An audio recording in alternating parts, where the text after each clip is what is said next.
This is what Donner Pass in the northern Sierra looked like last week as we got the heavy snow that fell. And now the region is set to get even more snow. AccuWeather California expert Ken Clark says that this will be the biggest snowstorm of the season so far. And the storm will bring big impacts to any kind of ground travel.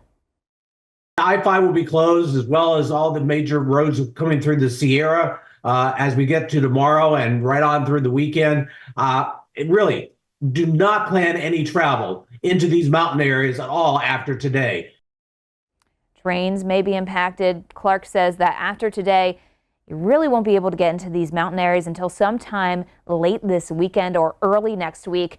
And we want to take a closer look at that forecast because it is going to be our big impactful story as we head through the upcoming days. So we're getting rid of the storm off towards the East Coast, and now we're getting another one shoving into the west. And it comes in basically two different storm sets.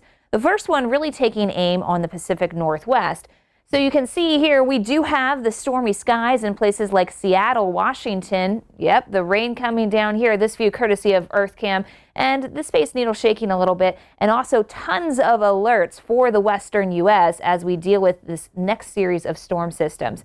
So currently, lots of moisture streaming in from the Pacific. Oregon not quite getting in on it yet. Most of it has been Washington State the past few hours. You can see a little bit closer here on the radar some of that heavy rain really trying to work to the area near and north of Seattle. So that's where we've had that most intense band set up. And guess what? As we go through Thursday, we still have the moisture up and down the I-5 corridor. So we'll be talking about places like Seattle getting some showers, but it's mostly Oregon that gets a heavy rainfall. Eugene, a soaking day potentially for you. Medford also looking at that intense rainfall.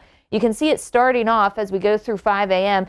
Dealing with some of that moisture sliding its way farther and farther east through the state of Oregon. So again, that's where we're talking about a lot of the wet weather. Behind it, there's still moisture through the afternoon and evening hours. Snowfall accumulations in the mountains.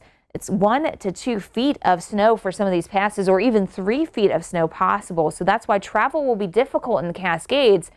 But on top of it, then there's a whole nother wave working into the Sierra. And this is going to be one of those storms we say not a snowstorm. It will still provide rain to many where they live, but probably the greatest impact for the state will be that intense snow they get in the Sierra. We're talking 4 to 8 feet or 6 to 10 feet like we have in Donner Pass coming in from the storm system, which gets started Friday morning, continues throughout the day on Friday, and works its way through Saturday. And Sunday, it'll finally start to wrap up there in the Golden State.